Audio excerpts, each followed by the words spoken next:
선생님 반갑습니다. 상생상극 2편 하도록 하겠습니다. 저번 시간에 생장까지 했죠. 생장 생장화까지 했네요. 수축, 수장하는 수축의 1단계 수, 가을을 상징하죠. 검을 상징하고요. 그 다음에 장, 겨울을 상징하고 수를 상징하는 수장을 하도록 하겠습니다. 자, 이 검은요,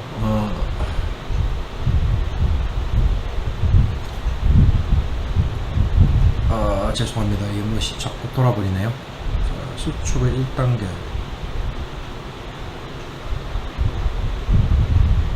자, 이 검이라는 글자는 발산하는 화기를 덮개로 막고 있는 형상이다. 뭐 이렇게 얘기해놨는데, 이 모양이 발산하는 모양입니까? 일단 모르겠습니다. 자, 일단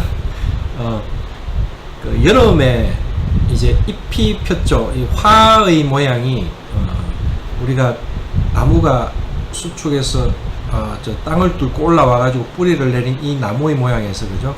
이 화의 모양을 펼쳤다고 그랬는데, 이 화의 구조가 이제 나무가 이렇게 쭉 올라가던 직상향성에서 가지를 뻗치고 잎을 내는 모양이, 이 잎 넓적하게 이렇게 잎을 낸 모양들이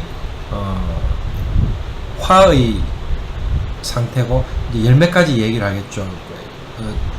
꽃을 피우고, 그죠?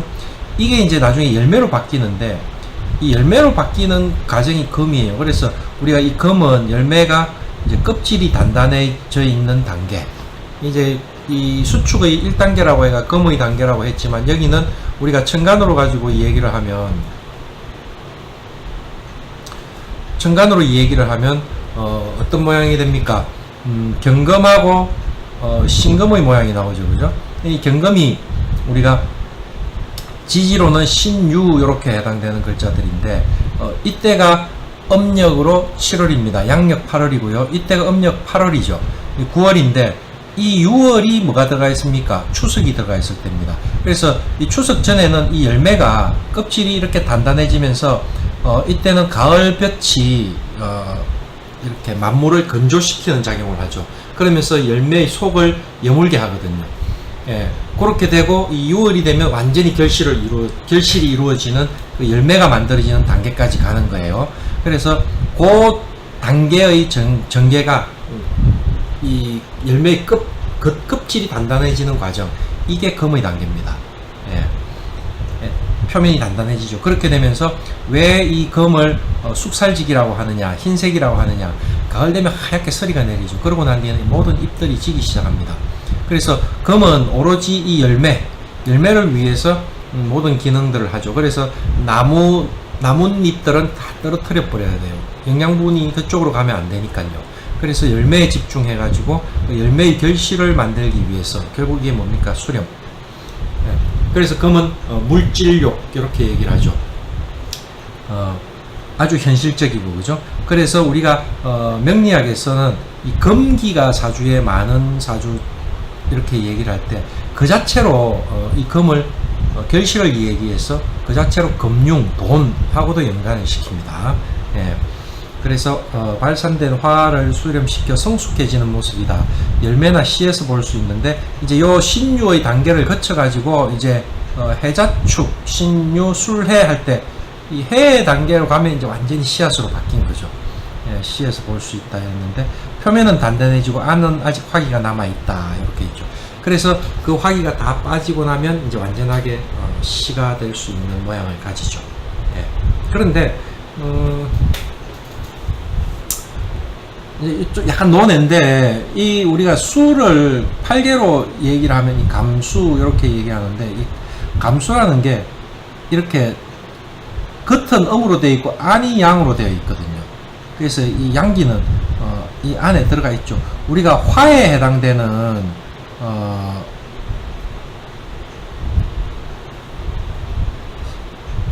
이거 제가 화에 해당되는 리자를 어떻게 적습니까?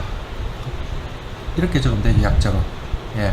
이 리자를 적을 때 이거 화를 상징하는데, 얘는 양인데 안에 이렇게 음기를 지고 있거든요. 그래서 우리가 그 우주, 태양, 천, 하늘은 원래 불타지 않죠. 불타지 않는데 안에 음기를 가지고 있어야 불이 타는 거예요.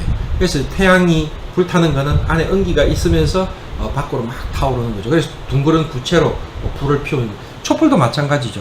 이렇게 되어 있으면 안에 심지가 새까맣게 보이는 그 어두운 부분, 이게 음이라고 표현을 하는 거죠. 그래서 양만으로 있는, 우리가 천 하면 이 건을 하늘로 상징하잖아요. 이 자체는 삼양으로 되어 있어 가지고 양기가 이렇게 있기 때문에 이 자체로는 불타고 이런 게 아니에요. 그냥 하늘의 기운, 양기인데 이렇게 안에 음기가 이렇게 들어가고 심지의 작용을 해주면 그때부터 불이 타죠. 그게 태양이다. 이렇듯이 이 금도 안에 이렇게 화기가 남아있다. 겉은 단단한데 안으로는 양기가 들어있는데 그게 싹 빠지는 과정을 거친다는 말입니다. 그죠? 그래서 이게 수에 해당되는 양의 단계, 음의 단계, 얘는 이제 변곡점의 형태를 만들 수 있는 거죠. 그래서 우리가 보통 생장, 수장하고 토는 어떻게 생략하기도 하는데, 그죠? 진짜로는 토가 제일 중요합니다. 그죠? 그래서 토생금 하는 이 수의 단계입니다. 팽창의 1단계에서 이제, 목이고 생장, 이 생장의 2단계죠. 팽창의 2단계고, 그 다음에 조정 중계 단계, 변화의 단계죠. 화의 단계, 토를 거쳐가지고, 양운동이 더 이상 일어나지 않고, 그렇다고 음운동도 일어나지 않는 단계가 이 토운동이죠. 토의 관계인데, 거기서 이제 다시 변화해서, 이렇게, 요 부분이죠. 근데 이제 떨어지기 시작하면 그때는 음운동이 일어나는 거죠.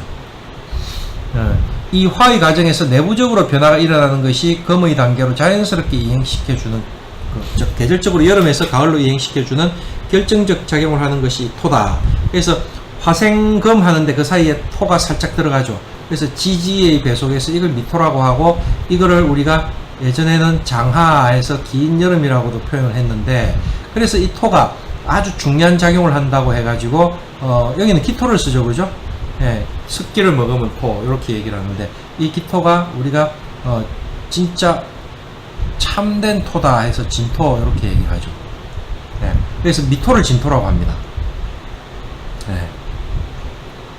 자, 그 다음에 수축의 2단계는 수, 장의 단계에 해당됩니다. 그죠? 예, 수의 글자는 중심점으로 사방의 기운을 끌어들여 응축시키고 있다. 예, 이 글자들이 다 이렇게 기운이 모여든다는 의미를 이렇게 가지고 있죠. 그래서 우리가 육각수 이렇게 얘기를 하죠. 그죠? 예, 수의 모양이 그렇다는 겁니다. 이렇게 모여든다는 의미를 다 집어넣는 글자의 형상이다. 그래서 이 수는 장의 의미를 가지고 있고, 그죠? 모든 걸 압축해 있다. 그래서 씨앗이 대표적으로 그런 표현을 할 수 있죠. 그래서 우리가 소나무 씨앗에는 소나무의 정보가 다 들어가 있다는 거죠. 참 세상 신기한 게, 우리가 이제 이 명리학도 참 웃긴 겁니다. 어떻게 보면 우리 이 모든 세상의 현상, 만물 중에 이 출생과 관련된 게 어떻게 보면 가장 우연적인 거라고 할 수 있죠. 그러니까 우리가 정자와 난자가 수정되는 그 과정에서 확률이 몇 분의 몇입니까? 뭐 한 3억 분의 1입니까? 4억 분의 1입니까? 그것부터가 우연이죠. 정말 그 예정된 뭔가가 있었을까요? 네, 그렇게 우연적으로 이루어졌는데 그 3억 개, 4억 개 되는 글자가 전부 아버지의 유전자를 다 가지고 있습니다. 그죠? 그런데 그 유전자가 그 4억 분의 1, 3억 분의 1 중에 하나가 수정이 되는 거죠. 정말 우연이라고 할 수 있죠. 예. 근데 이 과학이라고 얘기하는 것들이 있잖아요. y equal fx 플러스 a, 어떤 공식이 들어가면 정확한 답이 나와야 되는데 이 우연이나 확률은 그런 의미로 해석이 안 되거든요. 예. 근데 오늘날 과학들이 그런 형태의 것들을 인정해 주기 시작했죠. 1900년대 초입니까? 불확정성의 원리 이런 것들이 나오면서 꼭 어떤 통계적으로 나와 있는 것들도 이 과학적인 검증 없이 사용할 수 있는 그런 논리들이 나왔죠. 세상의 모든 만물은 우연이다, 통계적이다, 뭐 이런 식으로 얘기해도 틀린 게 아니게 되는 시대를 살고 있어요. 그렇지만 이거를 과학적으로 증명할 수는 또 없는 상황이죠. 아직까지는. 참 이게 그걸 그렇게 이루어진 걸 가지고 운명을 예측한다는 명리학, 이것도 참 어떻게 보면 뭐라고 해야 될까요? 오만방자하다고 해야 될까요? 참, 그 태어난 시점을 어떻게 그 사람의 운명이 결정되는 거다고 잡았을까요? 참 그 신기해요. 예전에는 후한 때 왕충이라는 사람이 그 인간의 명을 얘기할 때는 부모의 정기가 엄마의 뱃속에서 입퇴될 때를 기준으로 운명을 논했다고 해요. 그래서 그 입퇴되는 시점에 하늘의 천문의 기운이 아주 좋으면 훌륭한 사람이 되고, 천문의 기운이 안 좋으면 천하게 산다, 뭐 이런 식으로 얘기를 했는데, 오늘날 그게 신법사주로 바뀌면서는 탄생하는 시점에서 아기가 독립호흡을 하는 그 순간, 이 대기의 공기를 들어 마시는 순간 그 공기 안에는 에너지가 있다는 거죠. 기가 탁 들어가는 순간 그 사람의 운명은 결정된다. 참 도발적이지 않습니까? 예, 그렇게 해서 바뀌었어요. 그게 이제 예전에는 연을 기준으로 사주를 봤는데, 신법사주에서는 일간을 기준으로 보는 사주하고도 일맥상통하는 어떤 그런 논리들이 있죠. 예, 하여튼 그렇습니다. 그래서 이 소나무도 그 소나무 씨앗에 그 소나무가 어떻게 자랄 것이라는 정보가 다 있듯이, 인간도 그 엄마의 뱃속에서 난자와 정자가 수정을 해서 그 수정란, 그 분화되기 시작하잖아요. 4구체, 8구체 막 이래서 2배 제곱으로 분화됩니까? 이렇게 막 분화될 때 그 어떤 정보가 누군가가 명령을 하고 있다는 거죠. 음양오행의 논리로. 그래서 우리가 이제 뭐 이런 손발, 눈, 코, 입들이 처음에는 동그랗던 자리에서 팔다리가 나오고 머리 나오고 다 나오고 머리털까지 형체까지 다 만들어지가 나오잖아요. 그 만들어지는 과정에서 음양과 오행의 명령작용이 있겠죠. 그러니까 막 이 손가락도 동그란 데서, 그죠? 이쪽은 자라고 이쪽은 들어가는 거예요. 발가락도 마찬가지고 눈, 코도 마찬가지죠. 그러면서 입에는 이제 뼈가 돌출되고 막 이빨도 생길 수 있는 근거들을 다 만들어 놓잖아요. 뼈들도 전부 이렇게 골격이 형성되고 계속 뛰는 심장, 뭐 이런 거 정말 신기하지 않습니까? 그 인체의 신비를 만들어내는 이 씨앗의 힘, 그 정보가 모든 게 다 압축되어 있는 거. 그게 그렇게 압축되어 있는 그 정자, 이게 수에 해당되는 거죠. 그래서 우리가 공자, 맹자, 원자, 난자 뭐 이렇게 전부 얘기하는 이 자자라는 의미가 시작, 탄생, 어떤 큰 것들의 시작을 얘기하죠. 그래서 우리가 이 자하고 이 수라는 의미는 나중에 또 어떤 식으로 발전돼 나가는가 하면 생명의 탄생하고 관계되잖아요. 생명의 탄생에는 우리가 대부분이 그 자웅이 이렇게 음양이 만나서 이루어지는 과정을 거치죠. 그래서 이게 섹스하고 연결되는 거예요. 그래서 수기가 많은 사람들은 음탕하다, 이런 식으로 또 발전하는 논리들이 나오거든요. 참 이연령 비연령입니까? 그런 식으로 변합니다. 자, 생장수장 이렇게 진행이 됐어요. 자, 수축의 2단계. 자, 1단계 이 거둘 숫자, 이 금의 단계에서는 금만 단단해지는데, 그죠? 화기까지 남아있다 했죠. 수축의 2단계인 수의 자리에서는 화기까지 사라지고 완전한 음의 단계로 만물의 순환 반복 과정에서 한마디가 딱 끝나는 거죠. 예, 한마디가 완전히 딱 끝난다, 이렇게 얘기를 하고 있습니다. 예.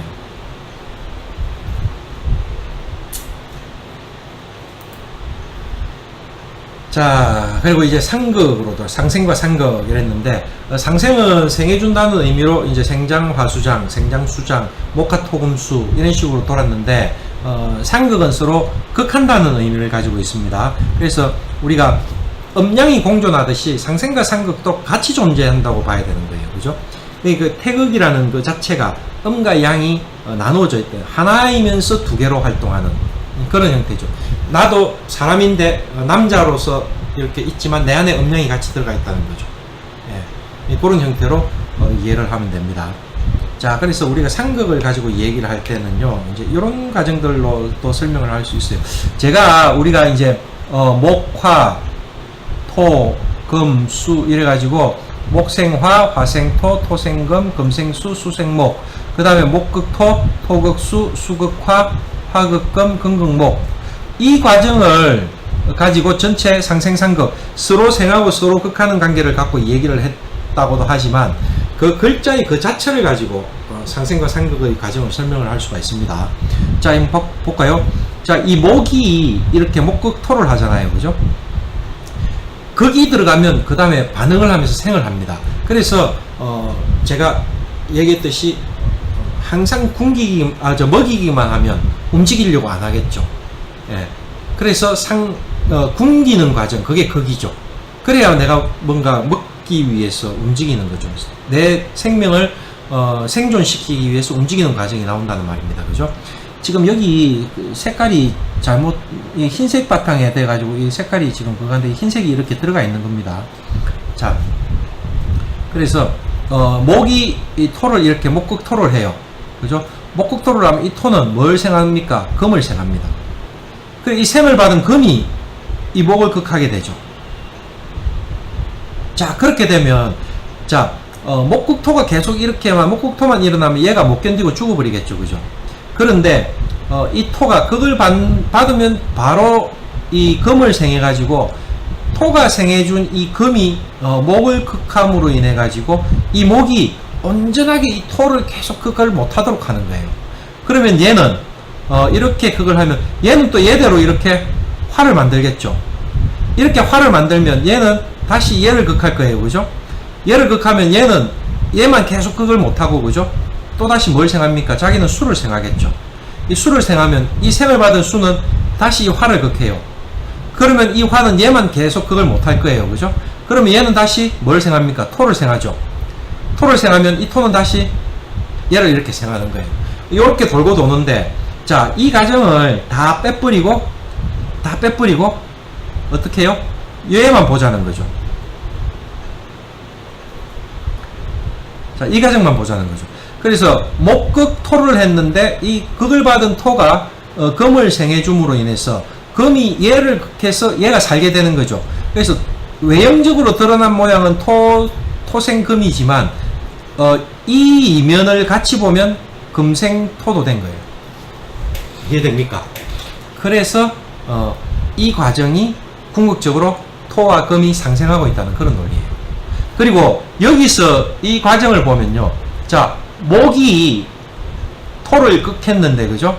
이 토는 얘를 통해서 나를 생해준 얘를 통해서 이렇게 극했는데, 이 과정이 따지고 보면 이렇게 얘기할 수 있는 거죠. 그래서 이 과정을 상극이라고 한다. 이렇게 설명을 하는 거예요. 이건 전부 다 같이 아까 이렇게 계속 이어갔듯이 똑같이 다 설명이 가능합니다. 그래서 상생과 상극의 논리가 그 자체에서 일어나고 있는 모양들.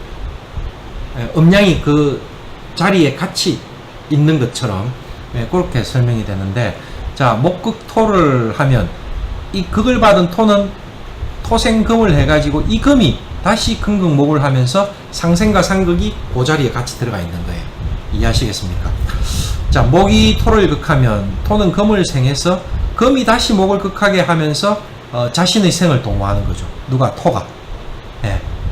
토생금을 했는데 내가 생한 금으로 인해서 자기가 삶을 찾는 거예요. 그게 토생금, 금생토하는 서로 상생의 관계를 가질 수 있다. 그래서 토는 금을 생하고 금은 목을 극함으로써 금이 토를 생하여 주는 상생의 이치가 되는 거고, 이 안에서 보면 목이 토를 극했는데 토는 간접적으로 목을 극하는 결과를 가지고 상극의 이치가 안에 들어가 있다. 이렇게 얘기를 하는 거죠. 이 과정은 전부 다 똑같습니다. 그죠? 자, 그래서 이 화가 금을 이렇게 극하게 되면요, 이 극을 받은 금이 뭘 생합니까? 수를 생해가지고 이 수가 다시 화를 극함으로써 이 화가 온전하게 얘를 극해서 얘를 없애지 못하게 견제를 하게 되는 거죠.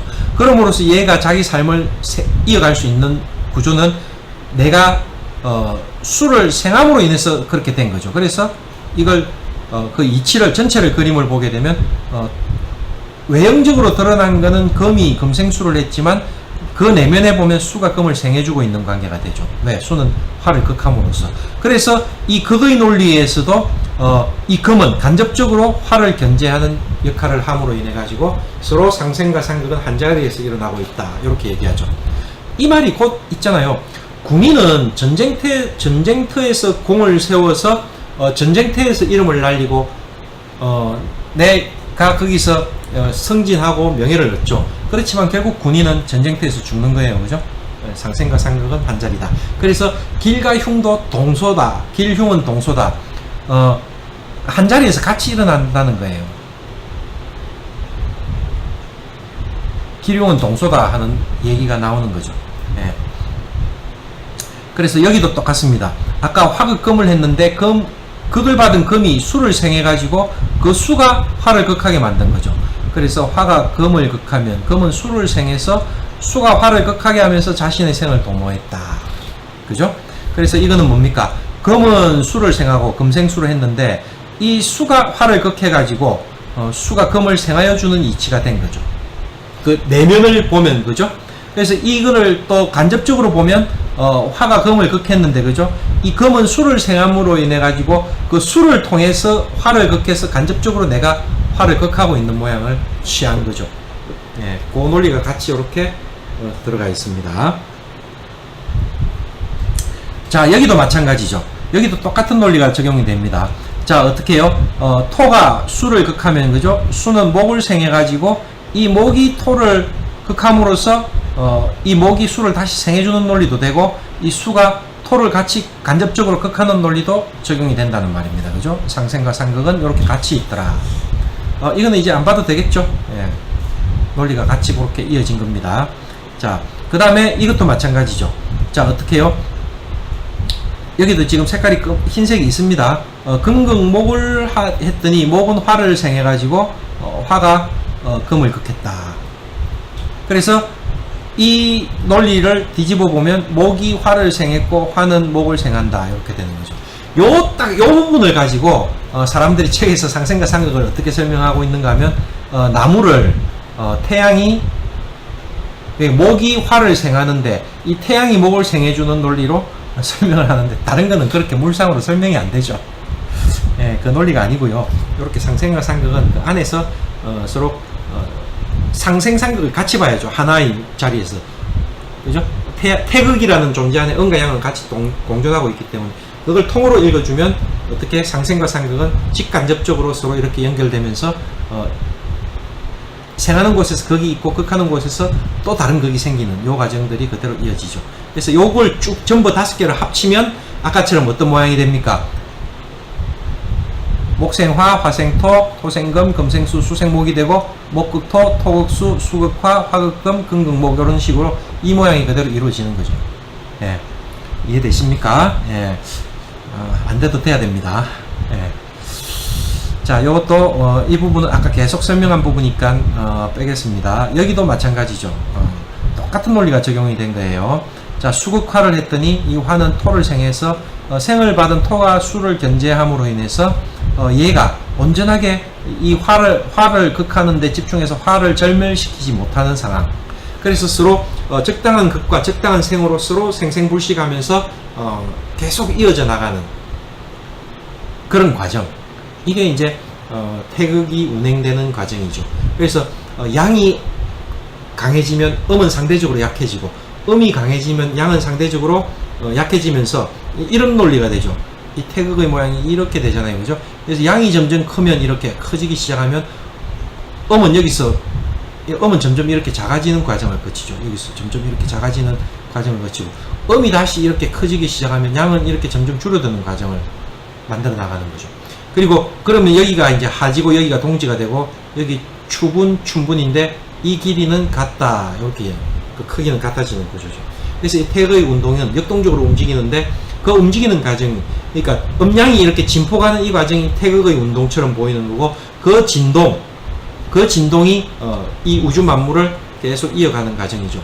그래서 지금 이 우주 전체가 확장하고 있는 과정인지 수축하고 있는 과정인지는 전체 물리학자들이 연구하고 있겠죠. 네. 주자 선생이 그 시대를 지금 그러니까 몇 번의 천지가 개벽해서 우리가 지금 살고 있는 이 시대가 천지가 몇 번을 개벽했는지는 알 수 없지만 그러니까 계속 이런 형태의 우리 세상이 만들어지고 없어지고 만들어지고 없어지고 했다는 그런 것들을 이 음양오행의 이 진행되는 과정을 통해서 그 당시 그 선현들은 알고 있었다는 거예요. 그죠? 정말 신기하지 않습니까? 그런데 그 주자 선생은 지금 이 시대는 자축인묘 진사 오미에서 오에서 미로 넘어가는 단계다 하고 얘기를 했대요. 예. 그래서 이게 이제 여러분들 그 소강절이라는 사람의 그 책을 보면 강절 선생 굉장히 유명하신 분이죠. 그 매화 꽃잎이 떨어지는 것을 보고 오늘 저녁에 어린 소녀가 매화 꽃을 따려고 담벼락 위에 올라왔다가 떨어져 가지고 다리를 다칠 것이다 하고 예언을 하셨다고 해서 그게 이제 매화역수라는 점사의 책이 나옵니다. 이론이 나오는데 그 강절 선생이 원회운세라는 시간의 단위를 만들어 가지고 이 우주가 흘러가는 시간의 단위를 계산했대요. 그래서 129,600년이 1원이다 이렇게 얘기를 하셨어요. 예, 그런 논리로 봐가지고 지금 이 오에서 미 단계로 가고 있는 단계다. 지금 이 시대가. 예, 그렇게 얘기를 하면 그 다음에 신유술로 올 때는 낙엽이 떨어지고 숙살지기가 오는 이제 이 세상이 끝나가는 단계로 접어들 수 있는 과정이 나오죠. 그래서 계속 뭐 그 다른 이론에서 뭐 말세다 하는 것들이 이제 말세로 가고 있다는 그 과정이죠. 이렇게 이제 목화의 과정이니까 지금 오에서 미단계로 가고 있다는 것은 이 확장된 이 화려함, 이런 어떤 화를 문명이라고 하거든요. 이 문명이 최고조로 발전하고 있는 단계다. 이 정도로도 이해할 수 있겠죠. 네. 자, 아까 이것도 설명한 겁니다. 그죠? 자, 마지막 한번 볼까요? 자, 수가 화를 극하니까 극을 받은 화가 토를 생해요. 생을 받은 토가 수를 극함으로 인해 가지고 이 화가 수의 극을 온전히 안 받고 견제를 하는 거죠. 그 안에 전부 상생과 상극이 들어가 있는 거예요. 그죠? 예. 그런 형태가 됩니다. 자, 그 다음에 이제 상생의 예외, 상극의 예외 이런 것들이 있습니다. 지금 이 상극이라고 해놨는데 이제 상생의 예외입니다. 이거는 상생의 예외인데 이거는 뭔가 하면 어떤 글자를 생해주는 글자 하면 생을 해주면 생을 해주는 입장에서는 내한테서 나온 거니까 자식이라고 보면 되고요. 생을 받은 입장에서는 나를 생해준 거기 때문에 부모로 보면 돼요. 특히 엄마로 보면 돼요. 그래서 이 얘기를 하고 있습니다. 이거는 뭔가 하면 수생목을 하는 논리는 맞죠. 사주에서 수생목을 하는 논리는 음양오행의 상생생극론에서 맞는데 목은 조그만데 생을 해주는 수가 너무 많은 거예요. 그래서 생을 해주는 글자를 우리가 엄마라고 하고 생을 받는 글자를 자식이라고 했잖아요. 거기서 이 모자라는 글자를 따온 거예요. 그래서 엄마의 자애로움이 자식을 망친다, 멸망시킨다 하는 모자멸자라는 사자성어처럼 명리학에서 쓰이는 용어를 만들어낸 겁니다. 그래서 모자멸자다 이러면 생을 너무 많이 받아가지고 이 수가 오히려 뿌리가 썩어버린다든지 떠버린 거예요. 그래서 수생목을 하는 거는 맞는데 수가 너무 많아가지고 수가 많아서 목이 떠버렸다. 이런 형태가 되는 거죠. 그래서 우리가 사주팔자에서 이 일이 나를 상징하거든요. 이게 목인데 뭐 지지가 전부 이제 수로 이루어져 있다. 사전체가 수로 이루어져 있으면 이 목이라는 글자는 뿌리를 내리지 못하고 오히려 둥둥 떠돌아다니는 부평초 같은 인생을 산다. 삶을 산다. 이렇게 표현하거든요. 이게 이제 상생의 예외가 됩니다.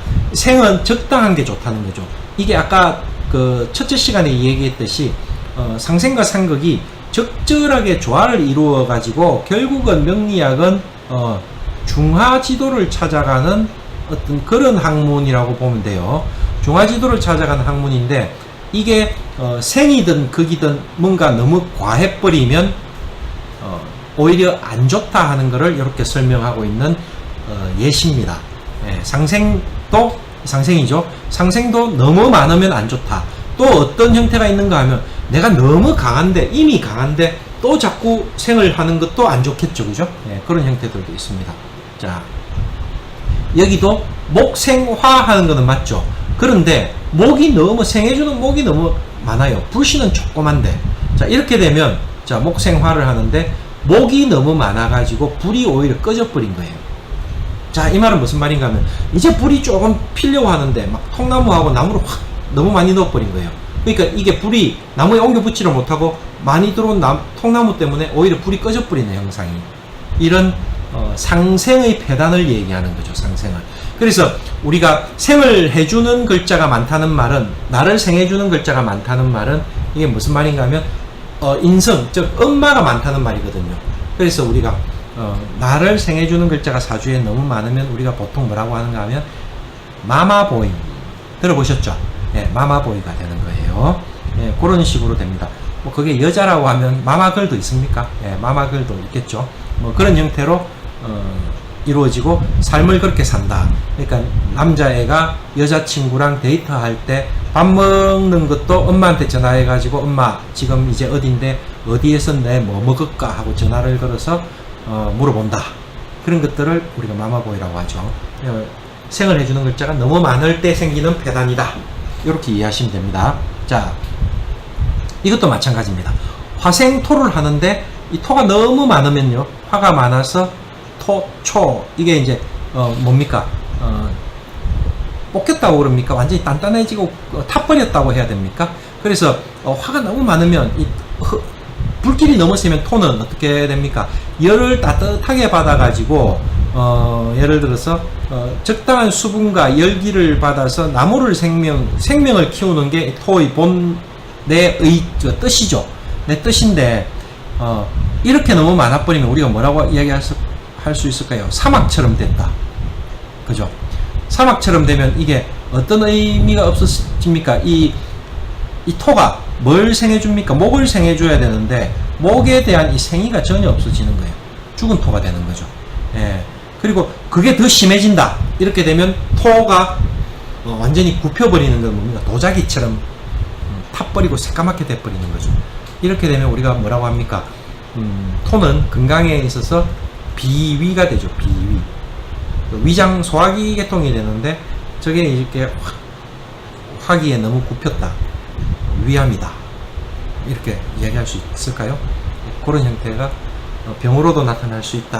이렇게 되는 겁니다. 자, 그 다음에 토생금입니다. 그죠? 토생금인데 토가 너무 많으면 이 금이 제대로 생을 못 받는다. 그래서 토다금매, 토다매금 이렇게 얘기하는데 흙이 너무 많아서 금이 묻혀버린 거예요. 그죠? 땅속에 묻혀있다. 이렇게 얘기합니다. 자, 그러면 이 토는 토로서 작용을 하기가 상당히 힘들어진다. 이렇게 얘기 되겠죠. 자, 그 다음에 금이 금생수를 하는데 금이 너무 많으면 그죠? 금다수타. 금이 많아서 물이 탁해졌다.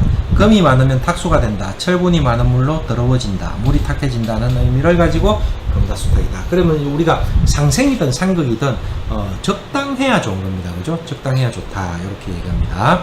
자, 이것도 이제 상생의 예외입니다. 이제는 모세자왕입니다. 생을 해주는 애보다 생을 받는 애가 이미 너무 커요. 예, 그렇게 되어 있을 때 문제가 된다는 의미입니다.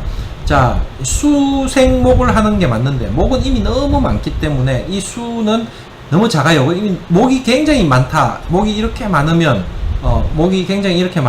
이 수는 얘도 생해주고 얘도 생해주고 얘도 생해주고 얘도 생해줘야 되겠죠.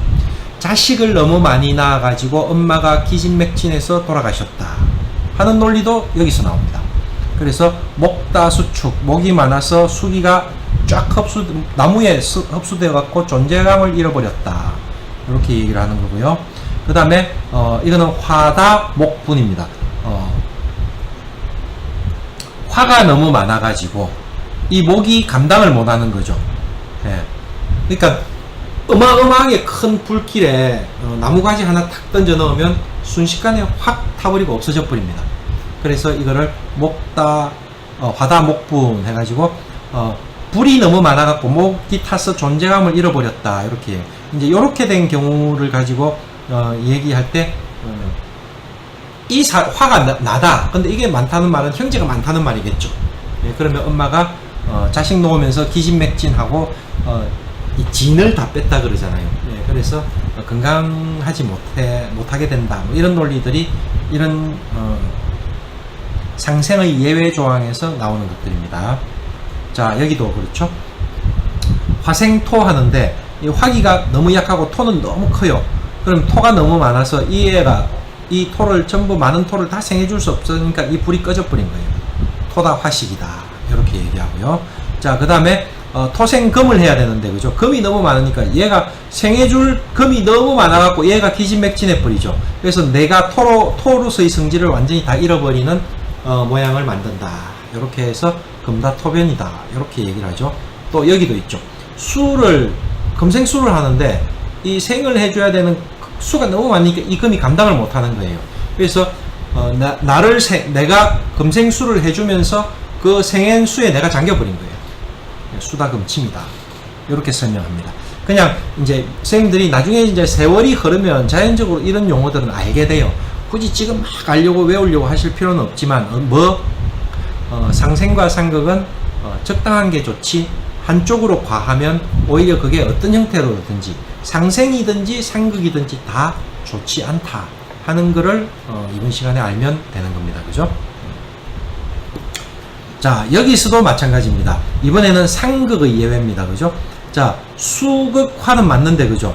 수가 너무 많아요. 그러면 극하는 게 너무 많다는 말이죠. 예. 극하는 게 너무 많아버리면 얘가 완전히 꺼져버린 겁니다. 죽어버리는 거죠. 이게 이제 나중에 통변할 때는 이런 형태가 되면 병을 얻는다, 심하면 죽는다 이렇게 표현을 할 수 있습니다. 그래서 수다 화몰이다. 수가 너무 많아서 극을 받은 화기가 아예 존재감을 잃어버렸다, 없어져 버렸다는. 이게 적당하게 극을 딱 하면 얘가 토를 생해서 그죠? 이 토가 얘를 극하면서 이렇게 돌고 돌아가야 되는데 그렇게 하기도 전에 너무 큰 물이 갑자기 와서 불을 꺼버리니까 이게 아예 꺼져버린 거예요. 그러면 이렇게 못 가죠. 그러면 생생불식의 단계가 꺼져버리니까 여기서 멈춰버려요. 그 사람의 사주는 여기서 멈췄다, 죽었다 이런 의미가 될 수 있겠죠. 자, 화극금도 마찬가지예요. 화다금용이다 이렇게. 화가 너무 많아가지고 이 금이 그릇을 만들기 전에 막 흐물흐물 녹아가지고 완전히 없어져 버리는 형태가 되는 겁니다. 예. 자, 이거는요 금다목절이다. 이거는 이제 우리가 예를 들어 큰 통나무가 큰 이 국립공원에 있는 큰 나무가 있는데 연필 깎는 칼로 이걸 베겠다 하고 달라든가 하고 똑같은 이건 거꾸로 제가 얘기를 했네요. 죄송합니다. 이 성냥개비를 잘라내야 되는데 도끼를 가지고 온 거죠. 이건 거꾸로 얘기한 겁니다. 이해를 하세요. 자, 금다목절이다. 이 금극목을 하는데 이 나무에 어울리지 않는 큰 금을 톱이나 도끼를 가지고 와가지고 하려고 하니까 얘가 아예 부러져 버린 형태. 그러니까 서임을 못 가지는 형태가 된 겁니다. 자, 왜 이렇게 실수를 할까요? 자, 이거는요 목극토를 하는 게 맞죠? 예, 땅에 나무를 심어서 자라게 하는 과정도 목극토라고 할 수 있는데 이 나무에 비해서 이 심는 땅이 너무 작은 거예요. 소나무를 심는데 화분에 심었다. 이 말이 안 되는 소리죠. 예, 그렇듯이 이게 목다 토붕이다. 목이 너무 많아가지고 흙이 무너져 버렸다. 이렇게 되는 겁니다. 그죠? 자, 토다 수색이다. 자, 이 수의 흐름은 토로 막는 게 맞아요. 맞는데 너무 큰 토로서 이 수를 막아버리니까 이 수가 토에 전부 흡수돼 가지고 이 수는 존재가 없어지고 수기를 먹으면 토만 생긴 거예요. 이렇게 토가 많아서 물이 막힌다 이런 의미인데 물이 아예 없어진 거죠. 자, 이 반대도 있습니다. 자, 이 반대는 뭐라고 해놓으면 상모, 업신여긴다 하는데, 자, 본래는 수극화를 하니까 수가 이기는 게 맞죠. 수가 화를 이기는 겁니다. 그런데 이 수가 화기가 너무 큰데 이런 거예요. 자, 쉽게 말해서 큰 불이 났는데 우리가 소주잔에 물을 한 컵을 부어가지고 불을 끄겠다 하는 논리하고 똑같죠. 그래서 화다 수정이다. 물이 증발해 버린다. 자, 이럴 때는 이제 이게 왕한자를 극을 잘못하면 이 왕자가 충발을 해가지고 확 더 크게 일어날 수 있다. 이런 의미들로 인해 가지고 나중에 통변할 때 기륭을 따질 때 이런 상황이 되면 이 글자가 분명히 극을 하는 것은 맞는데 이 글자가 너무 왕할 때는 극하는 것보다 이 기운을 설기시켜 주는 게 훨씬 낫다 하는 논리로 나갑니다. 그래서 이 토로서 화생토로 기운을 이렇게 부드럽게 빼주는 게 훨씬 좋을 수도 있다 하는 논리가 나옵니다. 이게 너무 화가 강한데 강제적으로 이 수를 화를 끌려고 수를 부어버리면 얘가 우리가 불길에 물을 잘못 부으면 불길이 확 일어나는 거하고 똑같은 논리로 왕자 충발이라는 용어를 쓰거든요. 그렇게 되면 오히려 더 안 좋아지는 결과가 나올 수도 있습니다. 자, 이것도 화가 금이 맞죠. 그런데 금은 굉장히 큰데 이 화가 약해요. 그렇게 되면 금다화식으로 해서 불이 꺼져 버린다, 이런 논리가 나오는 거예요. 자, 그 다음에 금극목입니다, 그죠? 그런데 목기가 너무 크니까 이 금이 부러져 버리는 거죠. 목다 금결. 아까 제가 큰 통나무를, 그죠? 큰 통나무를 연필 깎는 칼로, 죄송합니다. 왜 이럽니까?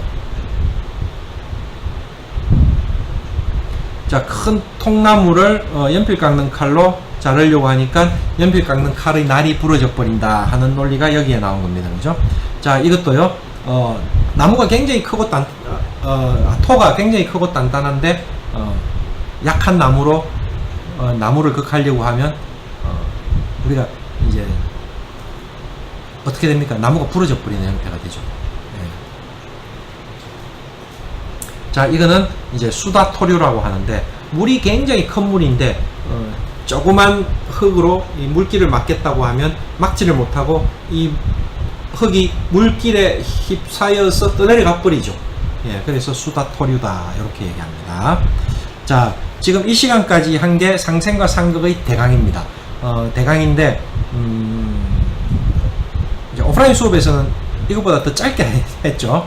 예, 그래서 이런 상생과 상극 예외 조항도 선생님들이 아셨으면 싶어 가지고 제가 찍어 놓은 거예요. 그래서 수업하고 인터넷 강의로 조금씩 보충을 할 수 있도록 제가 최대한 노력을 한번 해보겠습니다. 딴 게 너무 많아서 그렇긴 한데, 일단은 지키지 못할 약속이지만 던져 놓을까요? 네. 일단은 한번 해보도록 하겠습니다. 수고하셨습니다. 여러분들 교재도 한 번씩 펴보십시오.